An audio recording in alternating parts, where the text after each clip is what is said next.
Hello, and welcome to another episode of my 30 plus decks. Today I'm going to show off one that I have shown before, and this is one from the Assassin's Creed set. This is Edward Kenway. This card is red, black, blue, and 2, so this is Grixis. 5/5 human assassin pirate. His abilities are, at the beginning of your end step, create a treasure token for each tapped assassin, pirate, and or vehicle you control. And whenever a vehicle you control deals combat damage to a player, look at the top card of that player's library, then exile it face down. I may play that card for as long as it remains exiled. It doesn't say that I can use mana of any color because it is expecting me to use the treasures. This deck doesn't have a whole lot of vehicles in it, but of the vehicles in it, I think all of them are boats. So I have named the deck, just kind of with my playgroup, Assassins and Boats, even though the boats don't always show up. And it really is something where if I can get out a vehicle and I have any number of assassins, I can just tap them all through crew and just have all of my assassins crew one boat, and then I could simply move to my end step and say, hey, I have this many tapped assassins, I get this many treasures, pass. With that being said, there are some times where I'm trying to work up to 5 if I have like an Aether Spouts in my hand. Because this deck is kind of themed, I have that as my choice. I have water-themed board wipe, I have Thassa, God of the Sea, to give unblockability, and if I can get a boat and Thassa, God of the Sea, then I can just grant safe passage to any boat that I have and actually have it deal unblockable combat damage, having Edward Kenway's second ability go off. So that's kind of in the long run, like hopefully that happens just for flavor. But in all honesty, it's more of a assassin pirate kind of crime deck, and I'm trying to either swing out or tap all of my guys. So I do have a couple of things like propaganda in the deck to try and disincentivize people from attacking me. Into it, I have drawn my hand. I think I'm all right with it. Let's go turn 1 and draw. Okay. Let's go with this Brotherhood Headquarters. I can tap it for a colorless or tap it for one of any color, only to cast assassin spells or activate spells that have free running, or activate an ability of an assassin. Let's go to turn 2. Draw. Let's play a swamp. I will tap these 2 just for 2 generic to cast a Brotherhood Regalia. Very good card. Its equipped creature has Ward 2, is an assassin in addition to its other types, and can't be blocked. Equipped to a legendary creature for 1, or anything else for 3. Going to turn 3, untap, upkeep, draw. One of the other reasons that it's just really good, making a creature into an assassin unlocks free running if they are able to deal combat damage. And I do have a number of free running spells in this deck. I built it... I was being given a number of Assassin's Creed packs at the time, and yeah, just for helping a guy out. Let's see, it's turn 3. I can not do everything. So let's just go with Seething Landscape. I will immediately crack it. Search for a basic island. Put it on the battlefield tapped. Because right now I just need some blue.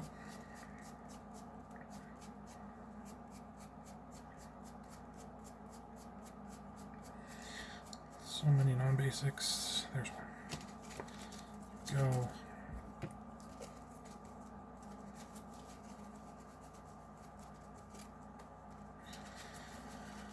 Alright. I can't cast anything because it's not an assassin. And so I can't get the colors that I need, and that's why I got the blue. That is perfectly fine, but I still need a red, I guess. Untap, upkeep, draw. Okay, let's go. What would I want more? This is a question. Archway of Innovation. Enters tapped unless I control an island. Taps for a blue, and I can tap a blue and it to have the next spell I cast this turn have improvise. The next spell I cast has improvise, yeah. I'm going to tap this for blue and go 1. Key to the Vault. This one I honestly really like because I have so much unblockability in this deck. It's not a, does it go through, does it not, and it doesn't limit the mana cost, so there are just options. You can cast whatever. That was my blue. That's why I needed a blue. I'll just say that much. Go to turn 5. Yeah, untap, upkeep, draw. Let's go. Spymaster's Vault. Enters tapped unless I control a swamp. Taps for a black. I can tap a black and it. Target creature I control connives X, where X is the number of creatures that died this turn, which is draw X, discard X, put a number of 1/1 counters on it for each non-land discarded that way. At this point, I'm just going to go red, black, blue, and 2 to get out Edward Kenway and pass that turn. Turn 6. Untap, keep, draw. Very cool. Very cool. Can't do it, but it's still very cool. Let's go 1 to equip Brotherhood Regalia. And then blue and 2 to equip Key to the Vault. Now my commander is 5/5 Ward 2, unblockable, and when it deals combat damage to a player, I look at the top that many cards of my library. I may exile a non-land card from among them, put on the rest on the bottom in a random order, and I may cast the exiled card without paying its mana cost. 6 cards in my hand. I absolutely will go for it. Swinging with Edward Kenway. That is 5 damage to someone. So 1, 2, 3, 4, 5. Lydia Consulate Dreadnought. I can't crew that even if I wanted to. I could have Big Game Hunter enter and destroy a creature with power 4 or greater. But I think that I'm just going to choose Lydia. Give myself a little bit more advantage from the top of the deck. The rest of them are on the bottom in a random order. I will move to my end step, and I will go Lydia Fry first. She is a 3/2, can't be blocked by creatures with power 3 or greater, and at the beginning of my end step, I surveil X, where X is the number of tapped assassins I control. So I just look at the top card, and Arno Dorian, other assassins get +2/+0. That can make him a 7/5, looking at the top 7 cards, so I'm going to keep that up top. And then I make a single treasure because of Edward Kenway.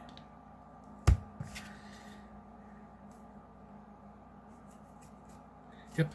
Let's go to turn 7. On tap. Upkeep. Nothing. Draw. I knew what was coming. Red, black, and 2. For Arno Dorian. 3/3 Death Touch. Other assassins I control will get +2/+0. I don't know why I was reading Mercenary. Or thinking Mercenary. I must have been thinking Mercenary because I obviously wasn't reading. I've had a Dead-Eye Duelist in my hand for a while. And it's a human assassin. I could have cast it a while ago. Probably that turn where I had it and just one other thing. Whatever. I'm moving past it. It stays in my hand for now.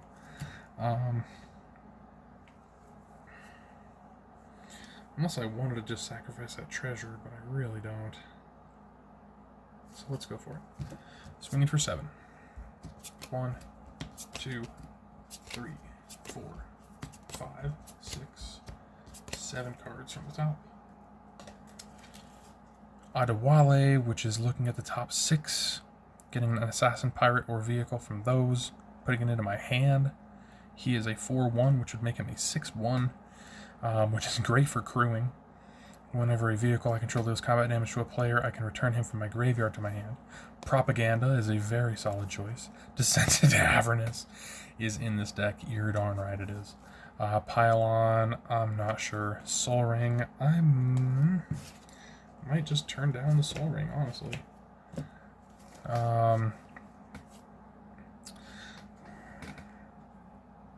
I don't think I'm going to do Propaganda right now. I don't think I'm going to do Descent into Avernus because that's all the way into my upkeep. Which leaves Adewale as the one that I honestly think is a cool one. So, random order on bottom. There we go. And then when he enters, 1, 2, 3, 4, 5, 6 cards revealed. That's a Grim Hireling as a great option. But it's not an assassin, pirate, or vehicle. None of these are assassins, pirates, or vehicles. 1, 2, 3, 4, 5, 6. That's a whiff. What a darn shame. Bye, Grim Hireling. 3, 4, 5, 6 cards in hand. 3, 4.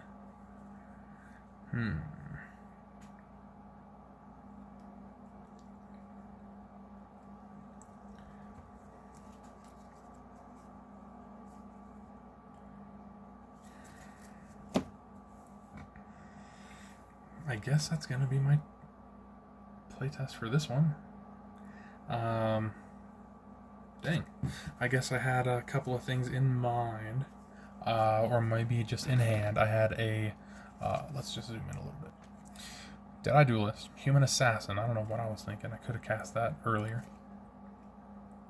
Which, just as that is, if I have one floating, I can tap it, deal 1 damage to target opponent, which is not only committing a crime, but it's a tapped assassin for Edward Kenway and Lydia. Terminate, solid card. At knife point would be all of my assassins have first strike, which that guy would then be first strike death touch. And whenever I commit a crime, I make a mercenary, which could tap to give +1/+0 to someone like Edward to have even more to search from the top. Double down, which almost all of my spells are mercenaries. I do have some exceptions, but a lot of them are, did I say mercenaries? Outlaws. A lot of my spells in this deck are outlaws, but not all of them. Reign of Riches was a thought, but I never had 2 red until right there at the end, I guess. End step is technically I surveil 1, search for a card, put it on top, draw 3 cards. I could probably even do that. But I would also make a treasure. So, Reign of Riches, effectively with that land, the Archway of Innovation, I can use treasures to cast spells through Improvise. And so this enters, I make 2 treasures, and then the first spell I cast each turn, that mana from a treasure was spent to cast, it has Cascade. And Improvise is literally, your artifact can help cast a spell. Each artifact you tap after you're done activating mana abilities pays for 1 colorless. I'm pretty sure that would still be mana from a treasure, yeah. And Kappa Cannoneer, as I'm showing it off. 6 cost, 4/4. It was, when I got out Edward Kenway, I could have gotten out Kappa Cannoneer just by tapping artifacts. He's a 4/4 Turtle Warrior, so this is one of the few non-outlaws in the deck. 4/4, Ward 4, Improvise. When he or another artifact enters the battlefield under my control, I put a 1/1 counter on him, and he can't be blocked this turn. With the amount of treasures that this deck is able to make, Reign of Riches or however. Kappa Cannoneer, he's my gunner on my ship. Let's see. Let's go, 14 minutes. Yeah, let's go one more. Got one more in me. This is a fun deck. This is not the most optimal deck. It's more it definitely has combos, or maybe not like super scary combos, but I mean synchronizations. That would maybe be a better term for it. It has a lot of things that are working with a lot of things in the deck. This deck is well thought out. I can say that much. I put it together myself. and it's themed. I can tell you that much. I have a lot of the things in the deck. Like Aether Spouts is not the most reliable. Yeah, I can say that much. It's not the most reliable. It can be something where it can save your butt, but it's also something where, hey, I swing in with my big one this time. Okay, I use Aether Spouts, and then okay, I swing with the rest next time. You know, it really can stall things rather than actually save things. But I love Aether Spouts. Nothing against it at all. It's just thinking of like, hey, Twister. So says the assassin pirate. He paid the weather gods or something like that. He had so much treasure that he paid for a typhoon.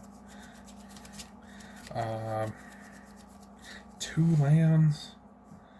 Oh, but there's that and there's that. I think I can roll with this. Barely. I'll just really want to draw into more lands, as always. Let's go right into it. Draw. Hey, that's a land. Let's actually start off with Jagged Barrens. Enters tapped, deals 1 damage to target opponent. That's a crime. Let's go to turn 2. On tap, keep, draw. And swamp. I will just tap 1 for a Consulate Dreadnought. It's a 7/11 Crew 6 vehicle. Go to turn 3. On tap. Upkeep, draw. Let's go with this mountain. Red and 2. You saw it in that last game, not out, but here it is out. Descent into Avernus. Now, because of this being out, I will just go ahead and keep keep track of my life total. A little bit out of curiosity, but also I'm not keeping any combat damage from opponents in mind. So that will be my life at 40 currently. Oh, I'll have that here or something. I'm keeping track of it. Let's go to turn 4. On tap. Upkeep. Puts 2 descent counters onto Descent in Avernus. Each player gets 2 treasure. And then this deals 2 damage to each player. Down to 38. Turn 4. That was upkeep. So now I draw. That will be a swamp as my land for turn. This will be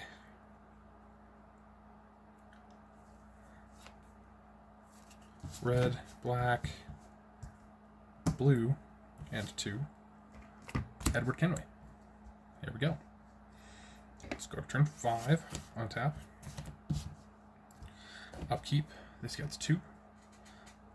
I get 4. Smoke to 5. And I take 4. So I'm down to 34. And then I draw. Very cool. Let's go blue and 2 for Thassa, God of the Sea. 5/5 indestructible. Legendary enchantment creature. Currently is not a creature because my devotion to blue is 2. It needs to be 5 or greater. And it has at the beginning of my upkeep, I scry 1. And for 1 and a blue, target creature I control can't be blocked this turn. The Blessing of the Sea. Let's actually sacrifice one of these for blue.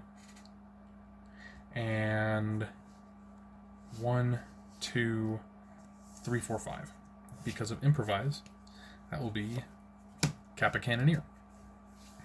When it or another artifact enters the battlefield under my control, I put a 1/1 counter on it, and it can't be blocked this turn. And that kind of seems like a silly thing, you know, if it doesn't have haste, then whatever. This card with Satya, Aetherflux Genius, is amazing. Continuing, my treasures are tapped, so they cannot tap to sacrifice themselves. I currently have 2 5/5s. I could crew a Consulate Dreadnought. It wouldn't be unblockable, so I think I'll just pass. That will be untap. Upkeep. Descendant Avernus gets 2 more counters, so I get 6 more treasures, and I take 6. And I know that this is not a average, situation. Descendant Avernus. I am down to 28, and then I will draw. Mountain is my land for turn. Now let's just do everything I want to do, right? 1, 2, 3, 4. For Roshan Hidden Magister. 4/4 Human Assassin. Other creatures I control are assassins in addition to their other types. The same is true for creatures I own. Creature spells I control and creature cards I own that aren't on the battlefield. Also, I did just remember Descendant Avernus making me 6 treasures triggers Kappa Cannoneer 6 times, so it gets 6/1 counters and is unblockable this turn. As a 6/7, that's an 11/11 Ward 4 unblockable. So Roshan comes out. Kappa Cannoneer is now an assassin. Bam, it happened. Let's also go red and 3 to cast Origin of the Hidden Ones. This is a saga. On the first one, it deals 4 damage to any target, so that'll just be someone's face, some opponent's face. The next one is creating 2 1/1 Black Assassins tokens with Menace. And the final one, whenever an assassin I control attacks this turn, create a 1/1 Black Assassin creature token with Menace that's tapped and attacking. It's pretty good. It's pretty fun. I could still have 6 to work with, but I really won't. I don't think that I will. Let's tap Edward Kenway and Roshan to crew Consulate Dreadnought. I will then pay 2 of my treasures to have target creature I control unblockable this turn. So now my 7/11 Consulate Dreadnought is unblockable. I will declare attack with my 7/11 and my 11/11. So that's a total of 18 damage. That'll go to, let's see, I assume that I have 3 opponents. I just dealt one of them 4 damage, so that'll go to the other 2. 7 to 1, 11 at the other. On combat damage, my vehicle dealt combat damage to someone, so I would take a look at the top card of that player's library, exile that card face down, and I could play it as long as it remains exiled. I'm not gonna play with that card. Just saying. I don't know what it would be, which potentially makes this situation even better. Let's go to this final turn. It's something where right now I am wide open. This is exactly how this deck plays. Is like, hey, I have Descent into Avernus. Like, I am going to be dealing 8 damage to everybody on my next upkeep. Do I even survive with 28 life? And that's not assuming any previous combat damage. I don't know. I could be dead. I'm probably dead. I'm a big problem. So let's go to turn 7. Untap. Upkeep. The worst part. Maybe the best part. That's 6, 7, 8. Which makes that up to 12 total treasures. And then 6, 7, 8. Making that 6, 12, 13, 14, 15. That's 19. Kappa Cannoneer. And then I will draw for turn. No, upkeep. I scry. Yeah, I'll draw that for turn. Let's go 1, 2. The card that I just drew is Prowler's Helm. Then I'll pay 2 and equip that onto Edward Kenway. Equipped creature can't be blocked except by walls. Not 100% unblockable, but decent evasion.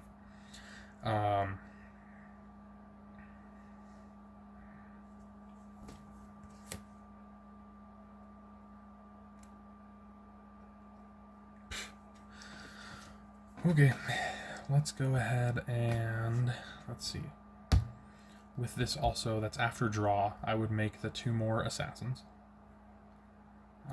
So I guess that'd be before Prowler's Helm. So there we go.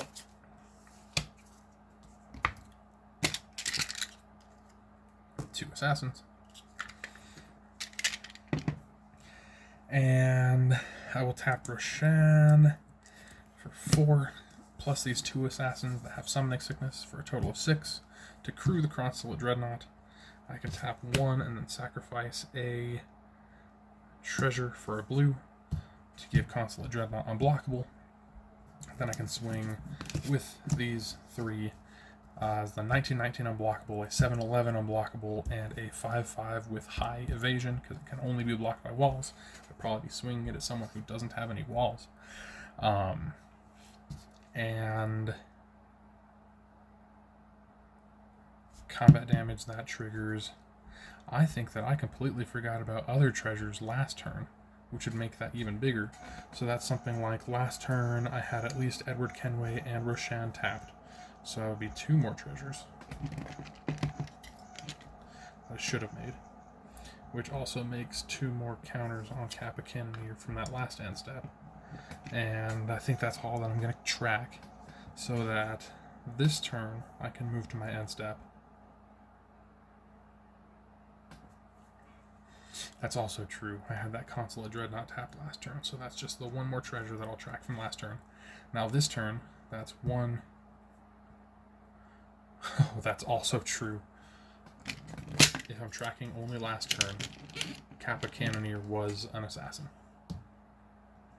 If you're tracking my math, I'm just tracking the last turn's end step for Edward Kenway making treasures, and also 1/1 counters being put onto Kappa Cannoneer for those treasures entering.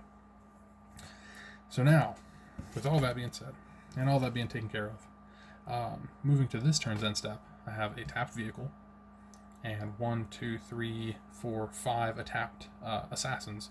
So that is another 6. Another 6 treasures. Making myself at 6, 12, 18, 19, 20, 21 treasures. And that also puts another 6 1/1 counters onto Kappa Cannoneer, making it 6, 12, 18, 24, 25. So it's a 29, 29. War 4. Cool. I think that's the only thing that I missed was the 8 damage from that Descent in Avernus, putting me down to 20. Yeah, I'm not lasting long. I can say that much. I'm not lasting long. Sweet. Well, this is this deck. Hope you enjoyed. I always enjoy using this deck. It's a mess, but it's fun. I had a whole lot of fun building it, and when it goes off, I really do have a fun time watching it go off. So yeah, hope you enjoyed. We'll see you in this next one, because yeah, I'm trying to get things more organized on my end and get some more videos going. I'm also going to try and start doing things on Twitch. Same name at LinMaxing. I guess not the @ symbol, but it'll still be LinMaxing. And I'm planning on doing that. I think my first stream will be putting together a deck, and then testing it. Because I have been putting together cards for a Baitor Kin to All deck, and so once I find, once I get the cards together, because right now I'm just looking for, honestly, I really want Colossification in that deck. So once I find that, I will get it going, get a video, kind of show my deck building process, because I've been doing it for over a decade, and yeah, it's a blast. And who knows, could learn something or teach me something. I'm honestly down for both. Hope you guys have a great rest of your day, like I was saying, and I will see you in the next one.